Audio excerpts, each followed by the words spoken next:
எல்லாருக்கும் வணக்கம். இது உங்கள் study with Darshan YouTube channel. நம்ம இந்த வீடியோவில் சமிட்ஸ் டாபிக் பார்க்க போகிறோம். ஸோ இந்த வருஷம் முக்கியமான சர்வதேச கூட்டமைப்புகளான G20, பிரிக்ஸ், அப்புறம் G7, நேட்டோ, ஆசியான், இந்த மாதிரி நிறைய சர்வதேச கூட்டமைப்புகள் இருக்கு இல்லையா. ஒவ்வொரு வருஷமும் அந்த கூட்டமைப்புடைய மாநாடு நடக்கும். ஸோ இந்த வருஷம் யார் ஹோஸ்ட் பண்ணுறா, அந்த கூட்டமைப்புள்ள உறுப்பு நாடுகள் என்னென்ன உறுப்பு நாடுகள், எப்போ ஸ்டார்ட் பண்ணியிருக்காங்க, அதோட ஹெட் குவார்ட்டர் எங்கே இருக்குது, இந்த மாதிரியான டீட்டெயில்ஸ் தான் இந்த வீடியோவில் பார்க்க போகிறோம். ஏன்னா சமிட்ஸ்லேருந்து முக்கியமாக வந்து கொஸ்டின் கரண்ட் அஃபேர்ஸ் கேட்பாங்க எக்ஸாம்ல. ரொம்ப ரொம்ப இம்பார்ட்டன்டான டாபிக் தான் சமிட்ஸ். ஸோ ஸ்டார்ட் பண்ணலாம். அதுக்கு முன்னாடி இப்போ பார்த்தீங்கன்னா ஜூன் 3ஆம் தேதி வந்து நம்ம சேனல்லேருந்து live class current affairs live class batch வந்து ஸ்டார்ட் பண்ணுறோம். லாஸ்ட் இயர் ஜூலை டு இந்த இயர் ஜூன் வரைக்கும் 12 மந்த் கவர் ஆகும் அதில். ஸோ உங்களுக்கு லைவ் கிளாஸில் ஜாயின் பண்ணோம் அப்படின்னா அதில் live class, recorded video, PDF plus உங்களுக்கு டெஸ்ட் ப்ரொவைட் பண்ணுவோம். ஃபீஸ் டீட்டெயில் வந்து டிஸ்கிரிப்ஷனில் இருக்குது, செக் பண்ணி பார்த்துக்குங்க. டவுட் இருக்கவங்க காண்டாக்ட் பண்ணி கேட்கலாம். டிஸ்கிரிப்ஷனில் காண்டாக்ட் நம்பர் இருக்குது. இதை தவிர்த்து ரீசெண்டாக சமீபத்தில் பார்த்தீங்கன்னா நம்ம தமிழ்நாடு ஸ்கீம்ஸ் டாபிக், அப்புறம் நிறைய டாபிக் வந்து எக்ஸாம் ரிலேட்டட் டாபிக் யூடியூப்ல வீடியோ அப்லோட் பண்ணியிருக்கோம், செக் பண்ணி பார்த்துக்கோங்க. அடுத்து இப்போ சமிட்ஸ் பார்க்கலாம். ஃபர்ஸ்ட் கொஸ்டின், 17வது பிரிக்ஸ் உச்சி மாநாடு 2025 எந்த நாடு நடத்த உள்ளது? ஆன்சர் ஆப்ஷன் ஏ, பிரேசில்.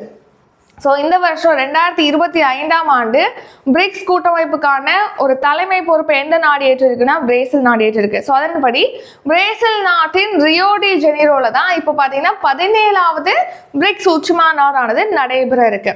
ஸோ இப்போ பிரிக்ஸ் பற்றி பார்த்தோம்னா இந்த பிரிக்ஸில் பார்த்தீங்கன்னா இப்போ கரண்ட்லி வந்து 10 நாடுகள் இருக்கு. ஆனால் இனிஷியலாக லான்ச் ஆகும்போது, அதாவது இந்த கூட்டமைப்பு தொடங்கும் போது 4 நாடுகள் தான் இருந்திருக்கும். 4 நாடுகள் தான் தொடங்கி இருப்பாங்க. அதாவது பிரேசில், ரஷ்யா, அப்புறம் இந்தியா, சீனா, இந்த 4 நாடுகளால் தான் பிரிக் கூட்டமைப்பு அப்படிங்கிறது தொடங்கப்பட்டது. அதுக்கப்புறமா இதுல பாத்தீங்கன்னா சவுத் ஆப்பிரிக்கா இணைஞ்சு மொத்தமா பிரிக்ஸ் நாடுகளா மாறுச்சு. இப்போ ரீசெண்டா பாத்தீங்கன்னா இதுல இன்னும் 5 நாடுகள் சேர்ந்து மொத்தமா பிரிக்ஸ் கூட்டமைப்புல 10 நாடுகள் இருக்காங்க இப்போ.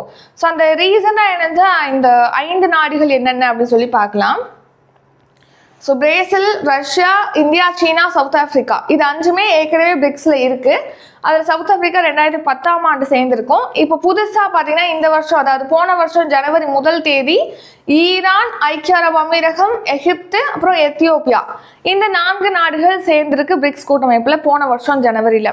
அடுத்து இந்த வருஷம் பார்த்தீங்கன்னா இந்தோனேஷியா வந்து பிரிக்ஸ் கூட்டமைப்புல 10வது உறுப்பினராக இந்த கூட்டமைப்புல சேர்ந்திருக்கு.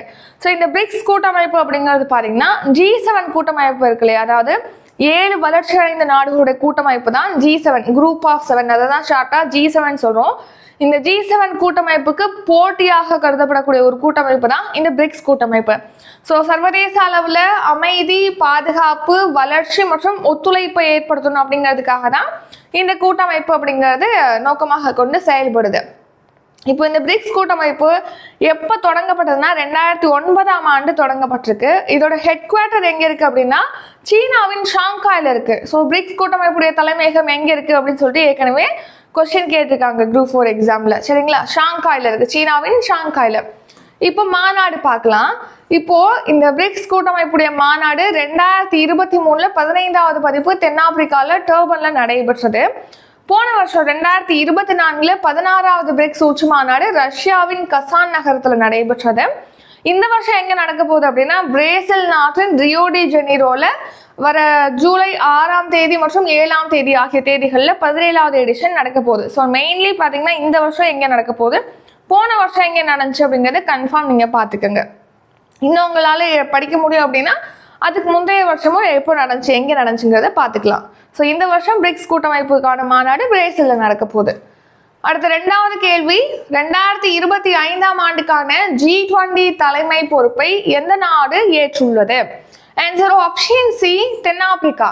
ஸோ இந்த வருஷம் பார்த்தீங்கன்னா G20னா குரூப் ஆஃப் 20, அதை தான் ஷார்ட்டாக வந்து நம்ம G20 அப்படின்னு சொல்கிறோம். ஸோ ஒரு 19 நாடுகள் மற்றும் ஐரோப்பிய யூனியன் இணைந்த ஒரு கூட்டமைப்பு தான் G20. இந்த G20ல 21வது உறுப்பு நாடாக சமீபத்தில் தான் ஆப்பிரிக்க யூனியன், அதாவது ஆப்பிரிக்க ஒன்றியமானது இணைஞ்சிச்சு. இந்த ஆப்பிரிக்க ஒன்றியம் அப்படிங்கிறது 55 நாடுகளை கொண்ட ஒரு கூட்டமைப்பு தான் இந்த ஆப்பிரிக்க ஒன்றியம் அப்படிங்கிறது. ஸோ 2023ல வந்து 18வது G20 உச்சி மாநாடு நடந்துச்சு நம்ம இந்தியாவில், டெல்லியில் நடந்துச்சு. ஸோ அந்த 18வது உச்சி மாநாட்டில் தான் ஆப்பிரிக்க யூனியனானது G20ல 21வது உறுப்பினராக சேர்த்து கொள்ளப்பட்டது. ஸோ இந்த வருஷம் G20 உச்சி மாநாடானது தென்னாப்பிரிக்காவில் நடக்க போகுது. சரி கவனிங்க. இப்போ இந்த G20 கூட்டமைப்பு பொறுத்த வரைக்கும் பார்த்தீங்கன்னா இது எப்போ ஸ்டார்ட் ஆனது, எப்போ தொடங்கப்பட்டதுன்னா 1999ஆம் ஆண்டு செப்டம்பர் மாதம் 26ஆம் தேதி தொடங்கப்பட்டிருக்கு. 2023ல் 18வது G20 உச்சி மாநாடு நம்ம இந்தியாவுடைய தலைமையில் தில்லியில் நடந்துச்சு. அடுத்து போன வருஷம் பார்த்தீங்கன்னா 19வது G20 உச்சி மாநாடு பிரேசில் நாட்டில் நடைபெற்றது. இந்த வருஷம் எங்க நடக்க போகுது G20 உச்சி மாநாடு அப்படின்னா தென்னாப்பிரிக்கா தான் தலைமை பொறுப்பை ஏற்றிருக்கு. ஸோ அதன்படி 20வது G20 உச்சி மாநாடு தென்னாப்பிரிக்கால ஜோஹன்னஸ்பர்க் அப்படிங்கிற நகரத்துல நவம்பர் 22 மற்றும் 23 ஆகிய தேதிகளில் இந்த வருஷம் நடக்க போகுது. ஸோ இது ரொம்ப இம்பார்ட்டன்ட், நோட் பண்ணிக்கோங்க. தென்னாப்பிரிக்கா தான் ஹோஸ்ட் பண்றாங்க. அடுத்த வருஷம் அதாவது 2026ஆம் ஆண்டு 21வது G20 உச்சி மாநாடு அமெரிக்கால நடக்க போகுது. அமெரிக்கா தான் ஹோஸ்ட் பண்ண போறாங்க. ஸோ இந்த 18வது G20 உச்சி மாநாடு நம்ம இந்தியாவில் நடந்துச்சு இல்லையா, அப்போதான் இந்த ஆப்பிரிக்க ஒன்றியம் அதாவது ஆப்பிரிக்க யூனியன் 55 நாடுகளை கொண்ட ஒரு கூட்டமைப்பான ஆப்பிரிக்க யூனியன் ஆனது G20ல 21st மெம்பரா 21வது மெம்பராக சேர்க்கப்பட்டது. ஸோ இந்த G20ல உறுப்பு நாடுகளாக என்னென்ன நாடுகள் இருக்கு, இப்போ ஆப்பிரிக்க ஒன்றியம் சேர்க்கப்பட்டிருக்கு. அது மட்டும் இல்லாம சவுதி அரேபியா இருக்கு, துருக்கி, ஆஸ்திரேலியா, ரஷ்யா, தென்னாப்பிரிக்கா, Mexico, Argentina, Germany, India, Canada, Japan, இங்கிலாந்து, இத்தாலி, சீனா, ஐரோப்பிய ஒன்றியம், Indonesia, America, Brazil, Canada, Italy, தென்கொரியா, பிரான்ஸ். ஸோ உங்களுக்கு இந்த மெம்பர் கண்ட்ரிஸ்லாம் படிக்கணுமான்னு கேட்டிங்கன்னா படிக்கணும். ஏன்னா உங்களுக்கு கீழ்கண்ட நாடுகளில் G20யில் இடம்பெறாத நாடு எது அப்படின்னு கேட்டாங்கன்னா இந்த நாடு தெரிஞ்சாதான் நீங்கள் ஆன்சர் பண்ணலாம். ஸோ இதெல்லாம் கன்ஃபார்ம் படிக்கணும். அடுத்த 3வது கேள்வி, 2025ஆம் ஆண்டுக்கான G7 உச்சி மாநாடு எங்கு நடைபெற உள்ளது? அதாவது G7னா குரூப் ஆஃப் 7 வளர்ச்சி அடைந்த 7 நாடுகளுடைய கூட்டமைப்பு தான் G7. G7 உச்சி மாநாடு இந்த வருஷம் யார் ஹோஸ்ட் பண்ண போறா, யார் நடத்த போறா அப்படின்னா கனடா. Option C Canada. போன வருஷம் பாத்தீங்கன்னா இத்தாலியில நடந்துச்சு, 2024ல் இத்தாலியில நடந்துச்சு. இந்த வருஷம் கனடால நடக்க போகுது. அதுக்கு அடுத்த வருஷம் பாத்தீங்கன்னா பிரான்ஸ்ல இந்த G7 உச்சி மாநாடானது நடக்க போகுது. So G7, so group of 7 அப்படிங்கிறதோட சுருக்கம் தான் G7. ஸோ இந்த G7 உச்சி மாநாடு பார்த்தீங்கன்னா போன வருஷம் 50வது உச்சி மாநாடு இத்தாலி நாட்டில் நடைபெற்றது. அதாவது இத்தாலி நாட்டின் அபுலியாவில் இருக்கக்கூடிய ஃபசானோ அப்படிங்கிற நகரத்தில் நடைபெற்றது. இந்த வருஷம் கனடா தான் ஹோஸ்ட் பண்றாங்க. அதாவது 51வது G7 உச்சி மாநாடு கனடால ஆல்பர்டால இருக்கக்கூடிய கனனாஸ்கேஸ் அப்படிங்கிற இடத்துல நடக்க போகுது. அதாவது எப்போனா இப்போ ஜூன் மாதம் 15லேருந்து 17ஆம் தேதி வரைக்கும் கனடால இந்த மாநாடு 51வது G7 உச்சி மாநாடு நடக்க போகுது. அடுத்த 52வது உச்சி மாநாடு பார்த்தீங்கன்னா நெக்ஸ்ட் இயர் 2026ஆம் ஆண்டு பிரான்ஸ்ல நடக்க போகுது. ஸோ இந்த G7 7 நாடுகளை கொண்ட கூட்டமைப்புன்னு சொல்லி பார்த்தோம் இல்லையா, இது ஃபர்ஸ்ட் பார்த்தீங்கன்னா ஒரு கூட்டமைப்பாக உருவாகல. சர்வதேச அளவிலான பிரச்சனைகளுக்கு தீர்வு காண்பதற்காக வல்லுநர்கள் ஒன்னா சேர்ந்து கூடினது தான் 1975ல் கூடியிருப்பாங்க. ஸோ முதல்ல அப்படிதான் இந்த G7 அப்படிங்கிறது உருவாயிருக்கு. ஸோ இதில் பார்த்தீங்கன்னா Canada, France, Germany, Italy, Japan, Britain, அமெரிக்கான்னு சொல்லிட்டு 7 நாடுகள் இந்த G7 கூட்டமைப்புல இடம்பெற்றிருக்கு உறுப்பு நாடுகளாக. நெக்ஸ்ட் 4வது கேள்வி, 2025ஆம் ஆண்டுக்கான நேட்டோ உச்சி மாநாடு எங்கு நடைபெற உள்ளது? Answer Netherlands. ஸோ இந்த வருஷம் பார்த்தீங்கன்னா நெதர்லாந்து தான் நேட்டோ கூட்டமைப்புக்கான உச்சி மாநாடு நடத்த போகுது. நேட்டோ அப்படின்னா நார்த் அட்லாண்டிக் ட்ரீட்டி ஆர்கனைசேஷன், அதாவது வட அத்லாந்திய ஒப்பந்த அமைப்பு. இதுல 32 நாடுகள் பார்த்தீங்கன்னா மெம்பர் கண்ட்ரிஸ் உறுப்பு நாடுகளாக இருக்கு. லாஸ்டா தான் பின்லாந்தும் ஸ்வீடனும் லாஸ்டா தான் இணைஞ்சிருக்கும். அதாவது 30 நாடுகள் தான் இருந்திருக்கும். அதுல லாஸ்டா தான் பின்லாந்தும் ஸ்வீடனும் இணைஞ்சிருப்பாங்க. ஸோ மொத்தமா 32 நாடுகள் நேட்டோ கூட்டமைப்புல இருக்கு. அதோடைய உச்சி மாநாடு இந்த வருஷம் நெதர்லாந்து ஹோஸ்ட் பண்ண போறாங்க. போன வருஷம் எந்த நாடு ஹோஸ்ட் பண்ணுச்சு நேட்டோ உச்சி மாநாடு அப்படின்னா அமெரிக்கால வாஷிங்டன்ல தான் இந்த நேட்டோ உச்சி மாநாடு போன வருஷம் நடந்துச்சு. ஸோ இந்த வருஷம் நெதர்லாந்து நாட்டின் தி ஹேக் நகரத்துல இப்போ வர ஜூன் 24, 25, 26 ஆகிய தேதிகள்ல நடக்க போகுது இந்த மாநாடு. அதுக்கு அடுத்த வருஷம் பாத்தீங்கன்னா துருக்கியில நெக்ஸ்ட் இயர் துருக்கியில நேட்டோ உச்சி மாநாடானது நடத்தப்படும் சொல்லியிருக்காங்க. ஸோ நேட்டோனா நார்த் அட்லாண்டிக் ட்ரீட்டி ஆர்கனைசேஷன். இது எப்போ தொடங்கினாங்க அப்படின்னு கேட்டிங்கன்னா 1949ஆம் ஆண்டு ஏப்ரல் 4ஆம் தேதி தான் தொடங்கப்பட்டிருக்கு. இதோடைய பொதுச் செயலராக யார் இருக்காங்கன்னா மார்க் ரூட் தான் இருக்காரு. தலைமையகம் இந்த நேட்டோ அமைப்புடைய தலைமையகம் பிரசல்ஸ்ல இருக்கு. அதாவது பெல்ஜியம் நாட்டின் பிரசல்ஸ்ல தான் இதோடைய ஹெட் குவார்டர் இருக்கு. நேட்டோல மெம்பர் கண்ட்ரிஸ் 32 நாடுகள் இருக்கு. இந்த நேட்டோ அப்படிங்கிறது இந்த 32 நாடுகளுடைய ராணுவ கூட்டணி தான் நேட்டோ. அதாவது ஒரு பாதுகாப்பு ஒப்பந்தம் மேற்கொண்டிருப்பாங்க இந்த நேட்டோல இணையக்கூடிய நாடுகள். அதன்படி பாத்தீங்கன்னா இந்த நேட்டோல இருக்கக்கூடிய ஏதேனும் ஒரு உறுப்பு நாடின் மீது வேற ஏதாவது ஒரு நாடு எதிரி நாடு வந்து தாக்குதல் நடத்துது அப்படின்னா இந்த 32 நாடும் இணைஞ்சு அந்த எதிரி நாட்டின் மீது தாக்குதல் நடத்துவாங்க. ஸோ அதுக்காக அந்த மாதிரியான ஒரு ஒப்பந்தம் மேற்கொள்ளப்பட்ட ஒரு கூட்டணி, இராணுவ கூட்டணி தான் இந்த நேட்டோ அப்படிங்கிறது. அடுத்த 5வது கேள்வி, 2025ஆம் ஆண்டிற்கான ஷாங்காய் ஒத்துழைப்பு அமைப்பின் மாநாடு எந்த நாட்டின் தலைமையில் நடைபெற உள்ளது? ஆன்சர் ஆப்ஷன் ஏ, சீனா. ஸோ SCOன்னு சொல்லுவோம், ஷாங்காய் கோஆபரேஷன் ஆர்கனைசேஷன், அதாவது ஷாங்காய் ஒத்துழைப்பு அமைப்பு. ஸோ இந்த ஷாங்காய் ஒத்துழைப்பு அமைப்புடைய மாநாடு இந்த வருஷம் சீனா தலைமையில நடக்க போகுது. ஸோ கவனிங்க, இந்த SCOலையுமே 10 நாடுகள் இருக்கு. இப்போ பிரிக்ஸ்ல வந்து 10 நாடுகள் இருக்குன்னு சொல்லி பார்த்தோம் இல்லையா, அந்த மாதிரி SCOலையுமே பார்த்தீங்கன்னா 10 நாடுகள் இருக்கு. இதுக்கு முன்னாடி வந்து ஒரு 8 நாடுகள் தான் இருந்துச்சு. ரீசெண்டாக தான் இதுல ஈரான் நாடு 9வது உறுப்பு நாடாகவும் 10வது உறுப்பு நாடாக பெலாரஸும் இணைஞ்சிருக்கும். ஸோ அதன்படி SCOல எத்தனை நாடுகள் இருக்கு? 10 நாடுகள் இருக்கு. பிரிக்ஸ்லயும் 10 நாடுகள் இருக்கு. ஸோ இந்த SCO கூட்டமைப்புடைய மாநாடு பார்த்தீங்கன்னா 2023ல இந்தியா தலைமையில் நடைபெற்றது. இதுக்கு முன்னாடி என்ன பார்த்தோம்? G20 உச்சி மாநாடு 2023ல இந்தியா தலைமையில் தில்லியில் நடைபெற்றதுன்னு சொல்லி பார்த்துருப்போம். அதே மாதிரி SCO மாநாட்டை 2023ஆம் ஆண்டு நம்ம இந்தியா தான் ஹோஸ்ட் பண்ணியிருக்கு. ஆனால் காணொலி வாயிலாக அந்த மாநாடு நடந்துச்சு. எத்தனையாவது எடிஷன் இந்தியா ஹோஸ்ட் பண்ணியிருக்குன்னா 2023ல 23வது எடிஷன் வந்து ஹோஸ்ட் பண்ணியிருப்பாங்க. லாஸ்ட் இயர் 2024ல 24வது SCO மாநாடு கஜகஸ்தான் நாட்டின் அஸ்தானால நடைபெற்றது. இந்த வருஷம் 25வது SCO மாநாடு நம்ம சீனா தலைமையில தியான்ஷின் நகரத்துல நடக்க போகுது. அடுத்த வருஷம் பாத்தீங்கன்னா 26வது SCO மாநாடு ரஷ்யா தலைமையில நடக்கும் அப்படின்னு சொல்லிட்டு தெரிவிச்சிருக்காங்க. ஸோ SCO அப்படின்னா ஷாங்காய் கோஆபரேஷன் ஆர்கனைசேஷன், அதாவது தமிழ்ல ஷாங்காய் ஒத்துழைப்பு அமைப்பு. எப்போ தொடங்கப்பட்டதுன்னா 2001 ஜூன் 15ஆம் தேதி தான் SCO கூட்டமைப்பு தொடங்கப்பட்டிருக்கு. இதோடைய தலைமையகம் எங்க இருக்கு அப்படின்னா சீனாவின் பெய்ஜிங் நகரத்துல இருக்கு. ஸோ இதுக்கு முன்னாடி என்ன பார்த்தோம்? இதே மாதிரி பிரிக்ஸுடைய தலைமையகம் எங்க இருக்குன்னு சொல்லி பார்த்திருப்போம். அது எங்க இருக்கு அப்படிங்கறத கமெண்ட் பண்ணிடுங்க. ஸோ எகைன் போய் நீங்க வீடியோ பார்க்காம உங்களுக்கு ஆன்சர் என்னன்னு தெரிஞ்சா கம்பல்சரி கமெண்ட் பண்ணுங்க. ஸோ இதில் பார்த்தீங்கன்னா 2001ல ஷாங்காய் கோஆபரேஷன் வந்து ஸ்டார்ட் பண்ணிட்டாங்க. அதில் இந்தியா எப்போ இணைஞ்சிச்சுன்னா 2017ஆம் ஆண்டு தான் இந்தியா வந்து இணைந்தது. அடுத்து மெம்பர் கண்ட்ரிஸ், ஷாங்காய் கோஆபரேஷன் ஆர்கனைசேஷன்ல 10 நாடுகள் இருக்குன்னு சொல்லி பார்த்தோம் இல்லையா, அது என்னென்னா சீனா, Russia, Kazakhstan, Kyrgyzstan, Tajikistan, Uzbekistan, அப்புறம் இந்தியா, பாகிஸ்தான். இந்த நாடுகள் முன்னாடி இருந்துச்சு 8 நாடுகள். ரீசெண்டா 9வது நாடாக ஈரானும் 10வது நாடாக பெலாரஸும் இந்த கூட்டமைப்புல இணைஞ்சிருக்கு. ஸோ இந்த ஷாங்காய் கோஆபரேஷன் ஆர்கனைசேஷன் பார்த்தீங்கன்னா பிராந்திய அளவுல உறுப்பு நாடுகளோட அந்த மெம்பர் கண்ட்ரிஸோட சேர்ந்து பயங்கரவாத தடுப்பு நடவடிக்கைகள்ல வந்து ஈடுபடுது இந்த ஷாங்காய் கோஆபரேஷன் ஆர்கனைசேஷன். அது மட்டும் இல்லாம யூரேஷியானா ஐரோப்பா மற்றும் ஆசியா இருக்கு இல்லையா, அந்த ஐரோப்பாவும் ஆசியாவும் இணைந்த ஒரு மிகப்பெரிய நிலப்பரப்பு தான் நம்ம என்ன சொல்றோம்? யூரேஷியான்னு சொல்றோம். யூரேஷியா பகுதியில அரசியல் அப்புறம் பொருளாதாரம் சர்வதேச பாதுகாப்பிற்காக இந்த ஷாங்காய் கோஆபரேஷன் ஆர்கனைசேஷன் செயல்படுது.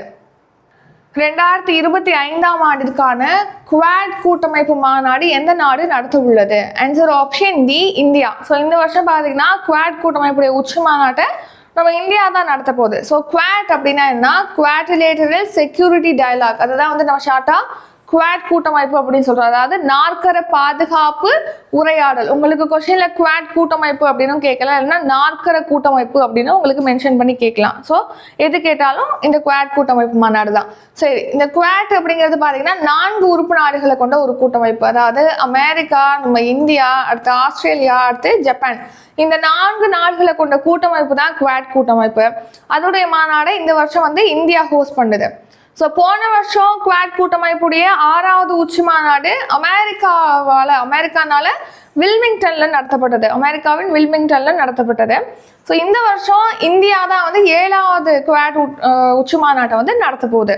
ஸோ குவாட்னா குவாட்ரிலேட்டரல் செக்யூரிட்டி டயலாக், நாற்கர பாதுகாப்பு உரையாடல். இந்தோ பசிபிக் பிராந்தியத்தில் வந்து நிலைத்தன்மை, அதாவது ஒரு ஸ்திரத்தன்மையை ஏற்படுத்தணும், செழிப்புல கவனம் செலுத்தணும் அப்படிங்கிறதுக்காக இந்த குவாட் கூட்டமைப்பு வந்து செயல்பட்டு வருது. இதில் அமெரிக்கா, இந்தியா, ஆஸ்திரேலியா, ஜப்பான் ஆகிய 4 நாடுகள் இருக்கு. ஸோ இந்த குவாட் கூட்டமைப்பு அப்படிங்கிறது 2007ஆம் ஆண்டு தொடங்கப்பட்டிருக்கு. இது தொடங்கும் போது பார்த்தீங்கன்னா ஸ்டார்டிங்லேயே வந்து ஒரு கூட்டமைப்பா, ஒரு ஆர்கனைசேஷனா இது வந்து ஸ்டார்ட் ஆகல. சரிங்களா? இது எப்படி ஸ்டார்ட் ஆச்சுன்னா ஒரு கடல்சார் பயிற்சியாக தான் தொடங்கியிருக்கு. அதாவது அமெரிக்காவுக்கும் இந்தியாவுக்கும் இடையே பார்த்தீங்கன்னா மலபார் பயிற்சி அப்படிங்கிற பேர்ல ஒரு கடல்சார் பயிற்சி நடத்தப்பட்டது. அதுக்கப்புறமா அதுல ஆஸ்திரேலியா, ஜப்பான் இணைஞ்சு இப்போ ஒரு கூட்டமைப்பாக உருவெடுத்திருக்கு, குவாட் கூட்டமைப்பாக. 7வது கேள்வி, 6வது பிம்ஸ்டெக் உச்சி மாநாடு எங்க நடைபெற்றது? Answer Thailand. ஸோ இந்த வருஷம் 6வது பிம்ஸ்டெக் உச்சி மாநாடு தாய்லாந்து தலைமையில, தாய்லாந்து நாட்டுல தலைநகரான பேங்காக்ல நடைபெற்றது. சரி கவனிங்க, இப்போ 6வது பிம்ஸ்டெக் உச்சி மாநாடானது தாய்லாந்து நாட்டின் பேங்காக் நகரத்தில் நடைபெற்றிருக்கு. இந்த பிம்ஸ்டெக் பத்தி பார்த்தோம்னா இதோடைய தலைமையகம் வந்து பங்களாதேஷ், அதாவது வங்கதேச நாட்டின் டாக்கா நகரத்தில் இருக்கு இதோடைய தலைமையகம். இது எப்போ தொடங்கப்பட்டது அப்படின்னா 1997ஆம் ஆண்டு ஜூன் மாதம் 6ஆம் தேதி. இதுல பிம்ஸ்டெக் அப்படிங்கிறது ஒரு 7 நாடுகளை கொண்ட கூட்டமைப்பு. பிம்ஸ்டெக் அப்படின்னா அதோட ஃபில் ஃபார்ம் என்னன்னா bay of Bengal initiative for multi sectoral technical and economic cooperation அப்படிங்கிறது அதோட ஃபில் ஃபார்ம். தமிழ்ல வங்கக்கடல் பகுதியில் பன்முக தொழில்நுட்பம், பொருளாதாரம் மற்றும் ஒத்துழைப்புக்கான முயற்சி அப்படிங்கிறதா பிம்ஸ்டெக் அப்படிங்கிறதோட ஃபில் ஃபார்ம். 7 நாடுகள் இருக்கு. இது ஸ்டார்டிங்ல பாத்தீங்கன்னா வங்கதேசம், இந்தியா, இலங்கை, தாய்லாந்து இந்த 4 நாடுகள் சேர்ந்து 1997 பிம்ஸ்டெக் கூட்டமைப்பை உருவாக்கியிருப்பாங்க. அதுக்கப்புறம் தான் இதுல வந்து மியான்மர் நாடு, நேபாளம், அப்புறம் பூட்டான் ஆகிய நாடுகள் வந்து இணைஞ்சிருப்பாங்க. மொத்தமா பிம்ஸ்டெக்ல இப்போ 7 நாடுகள் உறுப்பு நாடுகளாக இருக்கு. 8வது கேள்வி, 2025ஆம் ஆண்டு ஆசியான் உச்சி மாநாடு எங்கு நடைபெற உள்ளது? Answer option B, Malaysia. So பார்த்தீங்கன்னா இந்த வருஷம் ஆசியான் உச்சி மாநாடு, தென்கிழக்கு ஆசிய நாடுகளுடைய ஒரு கூட்டமைப்பு தான் ஆசியான். ஆசியான்ல ஒரு 10 நாடுகள் உறுப்பு நாடுகளா இருக்கு. இந்த ஆசியான் கூட்டமைப்புடைய உச்சி மாநாட்டை இந்த வருஷம் யார் ஹோஸ்ட் நடத்துறாங்க அப்படின்னா மலேசியா தான் நடத்த போகுது. சரி கவனிங்க, ஆசியான் அப்படிங்கிறதோட ஃபில் ஃபார்ம் என்ன அப்படின்னா Association of South East Asian Nations, அதாவது தென்கிழக்கு ஆசிய நாடுகளின் கூட்டமைப்பு. தென்கிழக்கு ஆசியாவில் இருக்கக்கூடிய ஒரு 10 நாடுகளுடைய கூட்டமைப்பு தான் ஆசியான். ஸோ அந்த பகுதியில் இருக்கக்கூடிய பொருளாதார மற்றும் புவியியல் சார்ந்த அரசியல் கூட்டமைப்பு இந்த ஆசியான். இதோடைய மாநாடு பார்த்தீங்கன்னா இந்த வருஷம் மலேசியா நடத்த போகுது. போன வருஷம் பார்த்தீங்கன்னா லாவோஸ் நடத்திருக்கு. லாவோஸ் தலைமையில போன வருஷம் ஆசியான் உச்சி மாநாடு நடைபெற்றது. இந்த வருஷம் 46வது ஆசியான் உச்சி மாநாடு மே மாதம் 26, 27 ஆகிய தேதிகள்ல நடந்திருக்கு மலேசியா தலைமையில. அது மட்டும் இல்லாம 47வது உச்சி மாநாடு மலேசியா தலைமையில இந்த வருஷம் நவம்பர் 3 மற்றும் 3லேருந்து 5ஆம் தேதி வரைக்கும் நடக்க போகுது. ஸோ 2 மாநாடு, 46, 47வது மாநாடு மலேசியா. அடுத்து 48வது, 49வது ஆசியான் உச்சி மாநாடானது பிலிப்பைன்ஸ் நாட்டின் தலைமையில நெக்ஸ்ட் இயர் 2026ஆம் ஆண்டு நடக்க போகுது. இந்த ஆசியான்ல இருக்கக்கூடிய உறுப்பு நாடுகள் என்னென்ன நாடுகள் இருக்கு அப்படின்னா Indonesia, Malaysia, Philippines, Singapore, Thailand, Brunei, அடுத்து மியான்மர், கம்போடியா, லாவோஸ், வியட்நாம் ஆகிய 10 நாடுகள் இந்த ஆசியான் கூட்டமைப்புல இருக்கு. எப்போ தொடங்கப்பட்டதுன்னா 1967ஆம் ஆண்டு ஆகஸ்ட் 8ஆம் தேதி. நெக்ஸ்ட், ஐநாவின் பருவநிலை மாற்ற மாநாட்டின் 30வது பதிப்பு எங்கு நடைபெற உள்ளது? Answer Brazil. ஸோ பார்த்தீங்கன்னா இந்த வருஷம் வந்து COP30, அதாவது ஐக்கிய நாடுகளின் பருவநிலை மாற்ற மாநாட்டின் 30வது பதிப்பானது பிரேசில் நாட்டின் பெலம் நகரத்தில் நடக்க போகுது. ஒவ்வொரு வருஷம் பார்த்தீங்கன்னா இந்த பருவநிலை மாற்றம் தொடர்பாக கலந்தாலோசிக்கிறது, விவாதிக்கிறது. இன்னொன்று, இந்த தொழில் புரட்சி காரணமாக தான் இந்த புவி வெப்பமடைதல் நடந்து அதுக்கப்புறமா நம்ம பருவநிலை மாற்றமானது அதிகரிச்சுட்டு இருக்கு. ஸோ இதுக்காக இந்த பருவநிலை மாற்றத்தினால அதிகமாக பாதிக்கப்பட்டவங்க பார்த்தீங்கன்னா வளராத நாடுகள் தான். ஆனால் பலன் பெற்றது யார் இந்த தொழில் புரட்சி காரணமாக அப்படின்னா வளர்ந்த நாடுகள் பலன் பெற்றிருக்காங்க. ஸோ அதனால வளர்ந்த நாடுகள் இந்த பருவநிலை மாற்றத்தை எதிர்கொள்வதற்காக வளரும் நாடுகளுக்கு நிதியுதவி வழங்கணும் அப்படிங்கிறதை நோக்கமாக கொண்டுதான் இந்த மாநாடு ஒவ்வொரு வருஷமும் நடத்தப்பட்டு வருது. ஸோ போன வருஷம், அதாவது 2023ல் COP28 28வது ஐக்கிய நாடுகளின் பருவநிலை மாற்ற மாநாடு ஐக்கிய அரபு அமீரகத்தின் துபாயில நடைபெற்றது.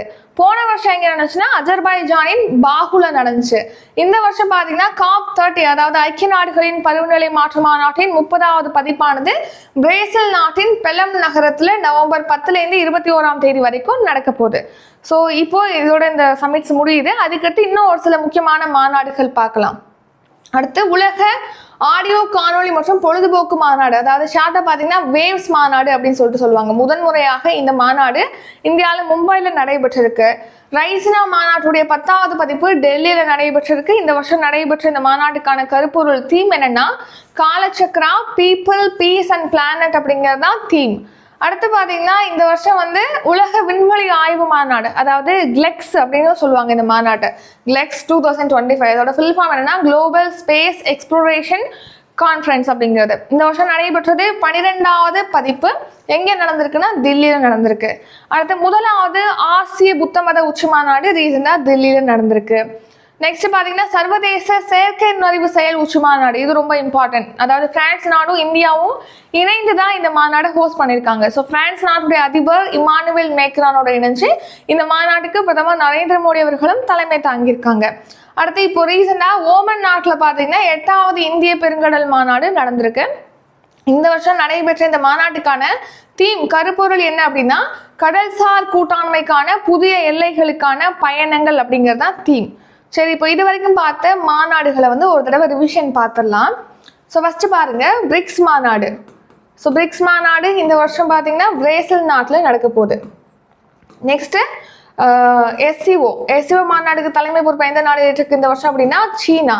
நெக்ஸ்ட் நேட்டோக்கு பார்த்தீங்கன்னா இந்த வருஷம் தலைமை ஏற்றிருக்கிறது வந்து நெதர்லாந்து நாடு வந்து தலைமை பொறுப்பு ஏற்றிருக்கு. நெக்ஸ்ட் G20 மாநாடு இந்த வருஷம் தென்னாப்பிரிக்காவில் நடக்க போகுது, சவுத் ஆப்பிரிக்காவில் வந்து நடக்க போகுது.